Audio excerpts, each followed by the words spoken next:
Well, in 2004, a democratic uprising called the, quote, Orange Revolution swept through the nation of Ukraine.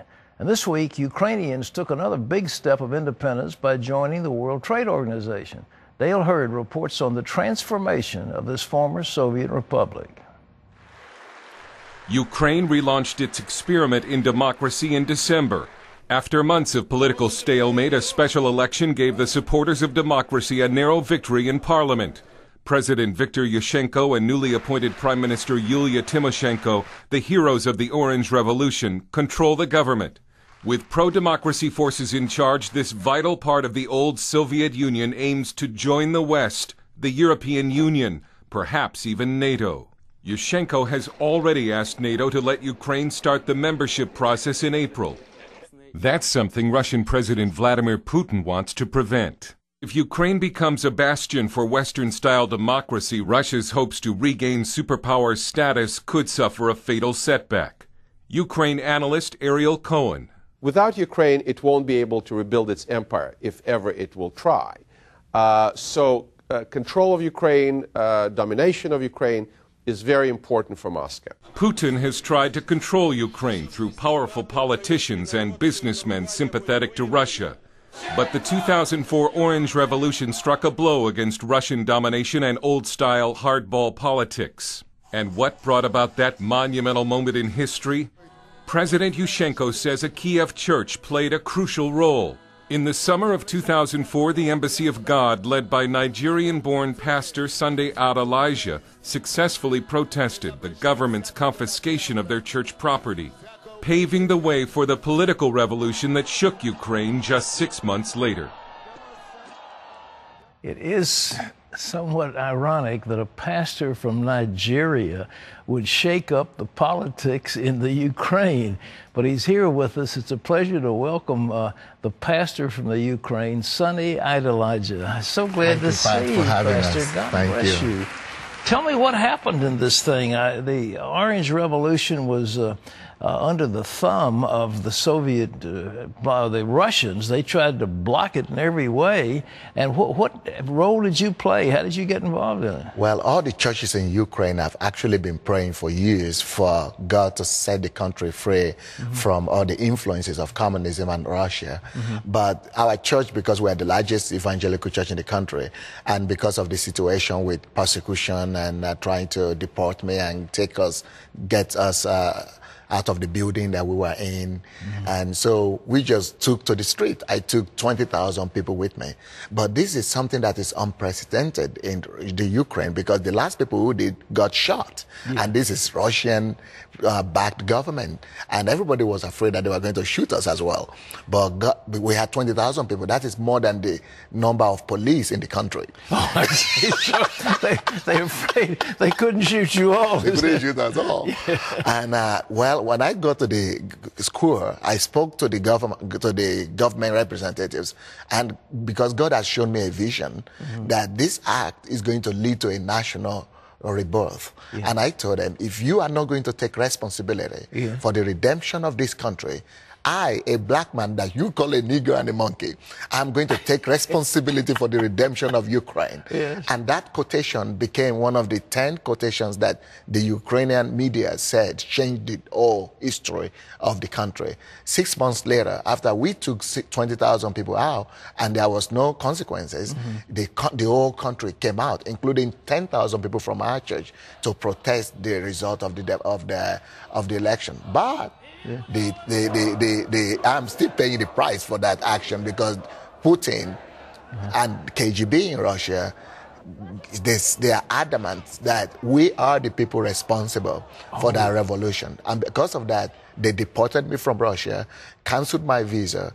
They just arrested the bishop of our ministry last month in Russia, closed down our Bible school there, and they just deported my pastor from Russia, from Moscow, last week.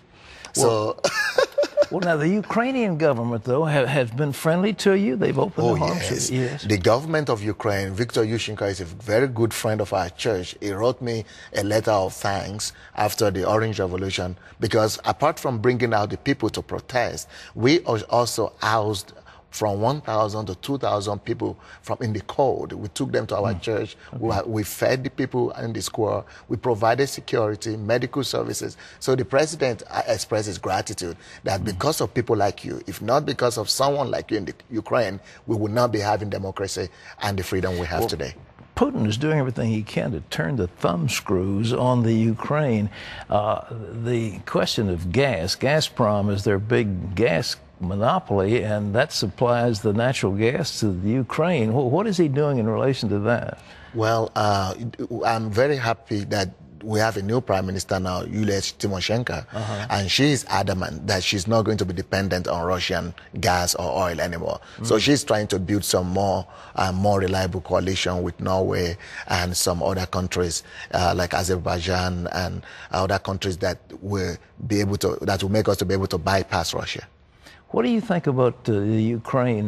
We are seeing, of course, we've got a major presence in Kiev here at CBN.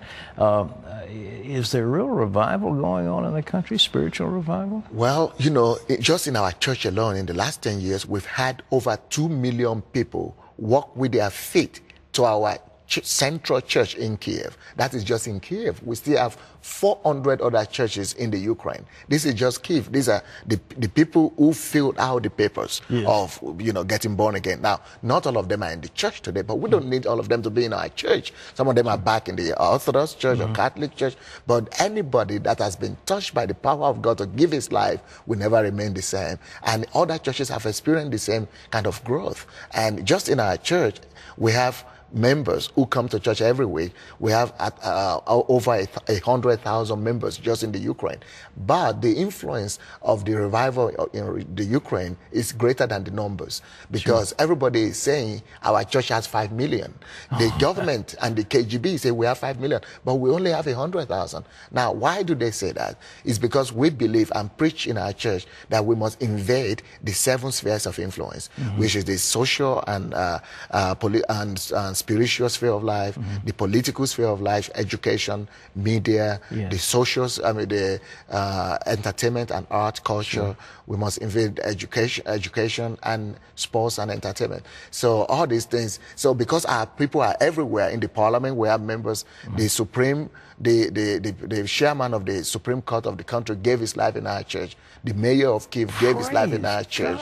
Even Prime Minister Tymoshenko gave her life in our church. So because of this influence of Christians being everywhere, people think the Protestants are taking over. Millions.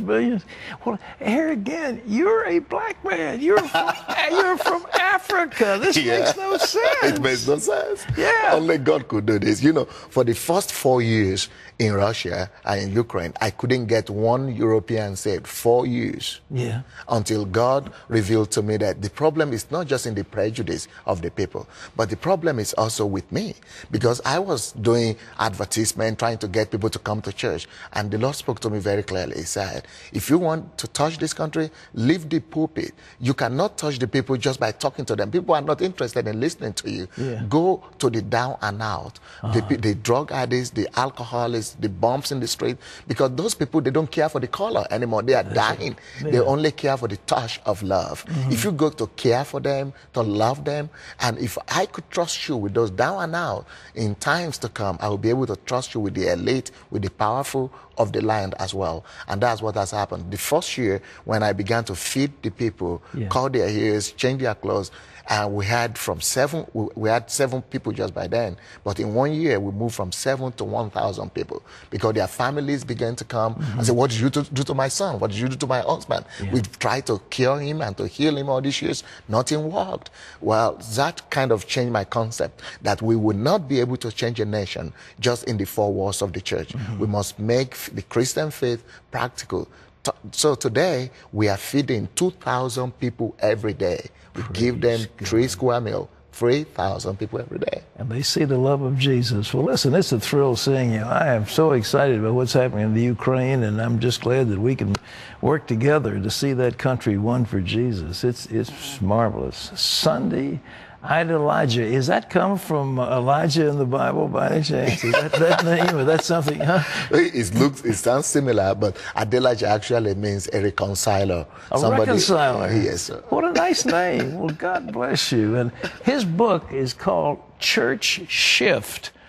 Sunday Elijah, and where can you get this? It's actually coming out in the U.S. tomorrow.